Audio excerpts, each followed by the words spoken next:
On a Crossfire game, and we the first episode we saw that the Americans had actually won a battle for a house over here, a close assault that they had on the Germans, and so the initiative has swung back to the Americans, and the Americans have decided to move this forward observer, so he's the eyes of the mortar team over here that are lying in wait, dug in.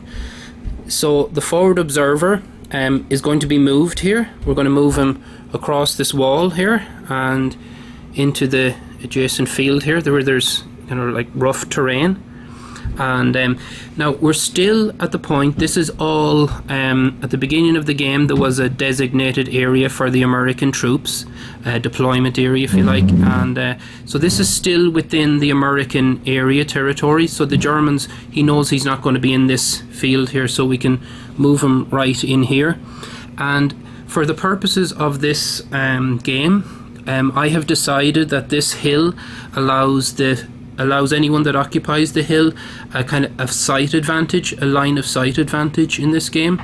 So the forward observer has the ability to see 2 terrain pieces beyond that area, so he can see 2 terrain pieces. So in other words, he has potentially a line of sight to this particular area here where we have a hidden deployment of German troops. We know that, of course, the American player in the game would not necessarily know that.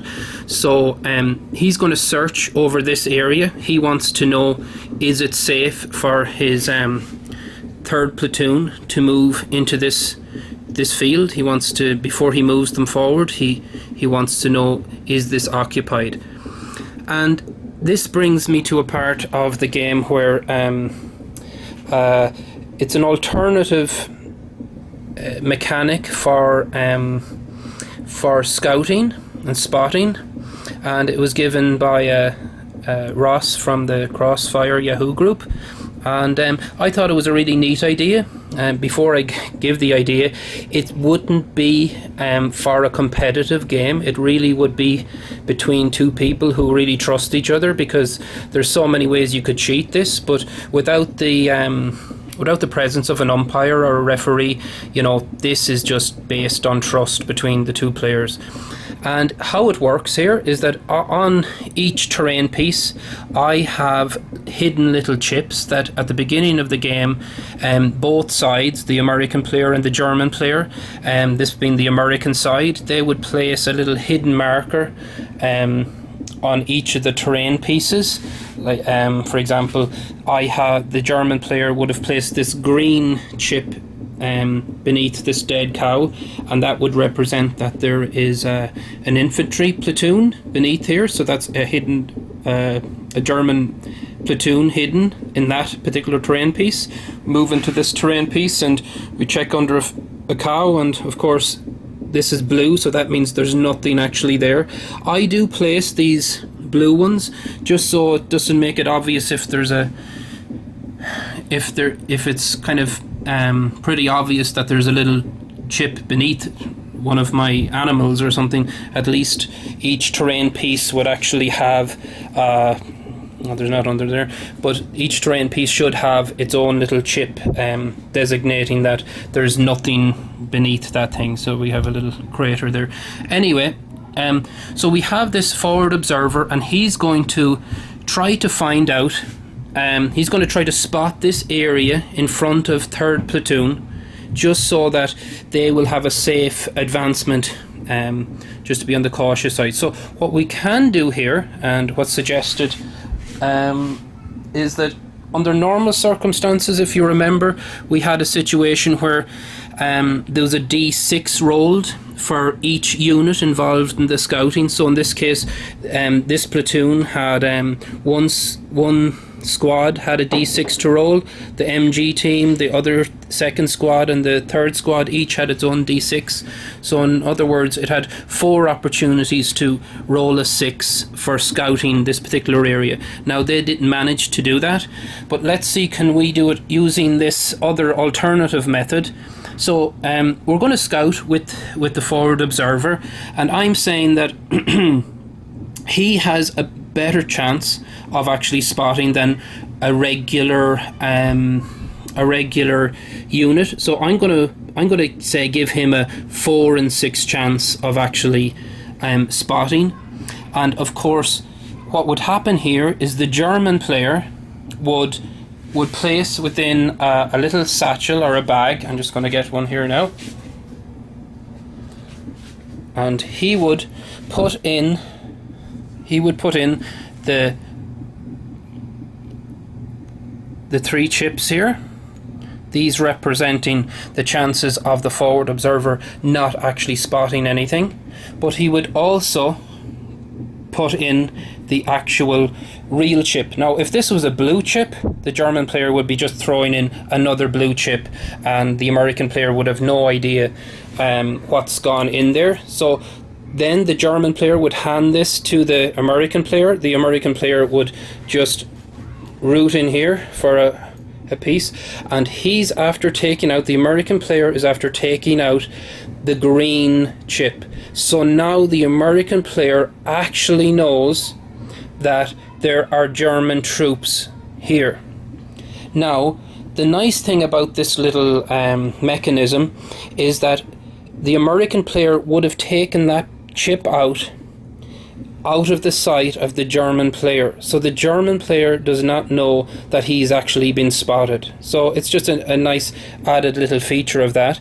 The American player, of course, would then throw back the chip in here. He would hand it back to the German player, who doesn't know what chip the American player took out, and he would literally take out the green little chip and place it underneath the cow again, and it would continue from that purposes. And in this case, I'm just going to say that the American player instantly says, I've spotted an infantry here, I want it to be revealed. So the German player now has to place down his German platoon. I'm going to do that for the simplicity of this tutorial. So these German troops have actually been spotted. Has spotted the German platoon, and they have radioed in the coordinates of the German team to the mortar team. Now the mortar team does not get an opportunity to fire in this initiative phase. They actually have to wait till the next American initiative phase before they can actually fire on this German platoon. But the important thing is the American forward observer team have given the coordinates, they have given their order, so the bombardment will follow in the next American initiative phase. But for now, what the American player has chosen to do is that he wants to open fire with 3rd platoon, who are behind the bocage here. And the big difference you will find in this firefight compared to the firefight that was that we did a few minutes ago is that here we have two sides that are actually behind heavy cover. The Normandy hedgerows gave superb cover for the infantry. So what we're going to do is each side's dice allocation will receive 1 die penalty. So in other words, the rifle teams who normally roll with 3 die, they'll be rolling with only 2 because of each side is under cover. So the first American squad here, that is going to open fire now with 2 die. Again, this needs 5s or 6s to hit, so that first squad was not successful. 1 hit there. So the third squad is going to roll now. And there we have another hit, so that again, the best they've achieved so far is the pin, 1 hit. And now we have the MG team there is actually going to open fire. So of course they normally get 4 die, so it's 3 because of the penalized cover. So we have a successful suppression there that the MG team has inflicted upon the squad here. So we'll put down a suppression marker here.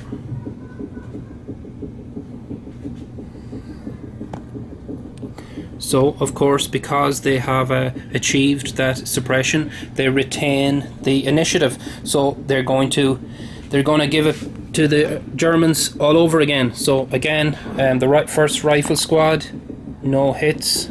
Second rifle squad, 1 hit. 1 hit, and then the MG team. So the MG team just gets a pin. So that's 1 pin on the German squad there, and of course that means the initiative swings to the Germans. Now the Germans, they're in a little bit of a dilemma right now because they don't know, the commander doesn't know whether he should try to rally his troops that are obviously suppressed there, that squad, or just keeping their heads down and being ineffective. But the German commander is actually going to put the focus on getting the rest of his active men to return fire. That's what he's chosen to do. He's getting his other 2 squads to actually open fire back at the Americans, hoping that he achieves some kind of suppression maybe.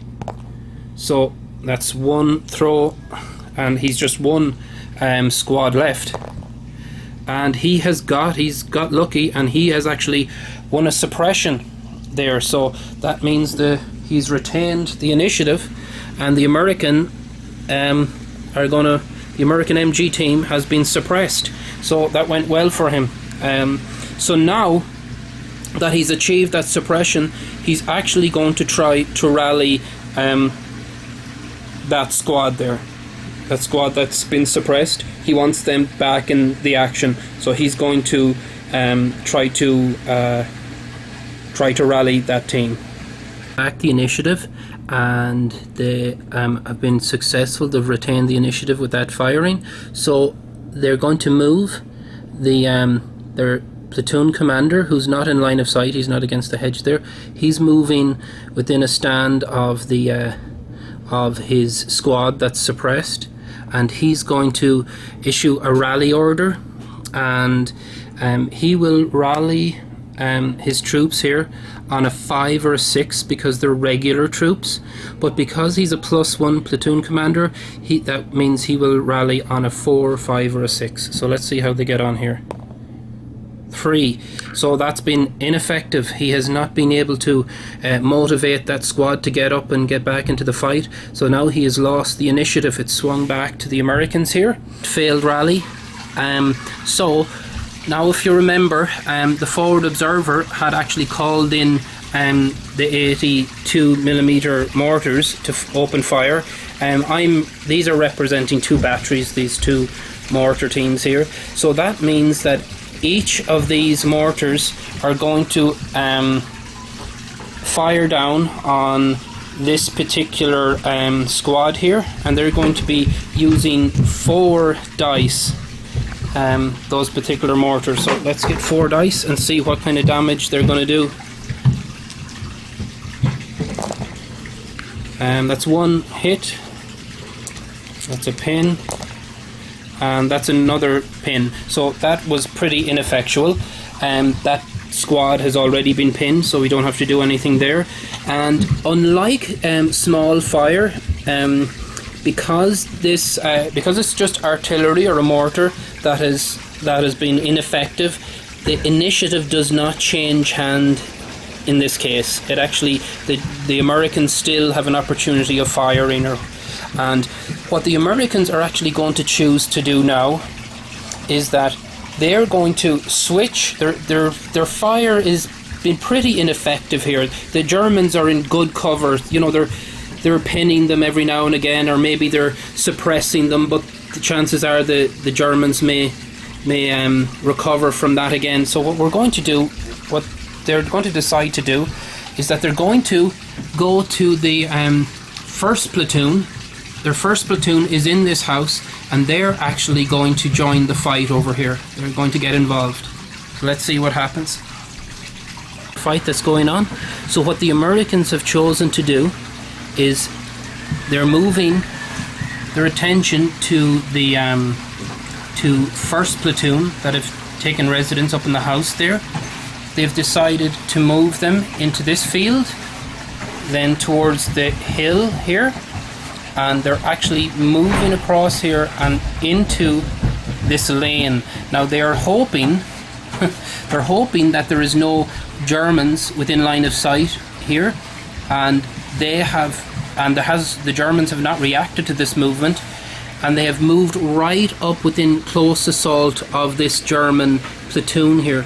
Now the reason that the German platoon has not been able to open fire is that this squad here is suppressed. They cannot return fire, they can't react to fire, and the other two squads cannot shoot through their comrades. So their defensive position that they took up was not a very wise one. They were very open to a flank attack here, as you can see. So the Americans were actually able to move right around and outflank the Germans here. So this is going to be a straight out close combat, and the Americans, because they're veterans, have a +1 to the fight.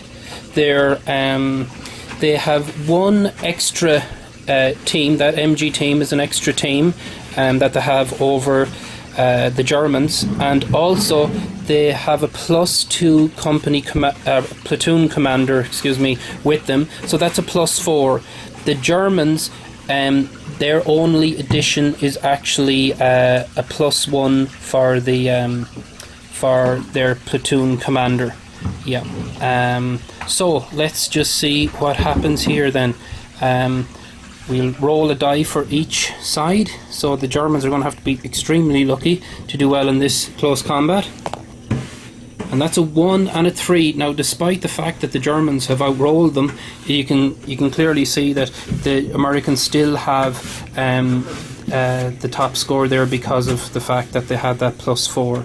So they ended up with a 5, and the Germans ended up with a 4.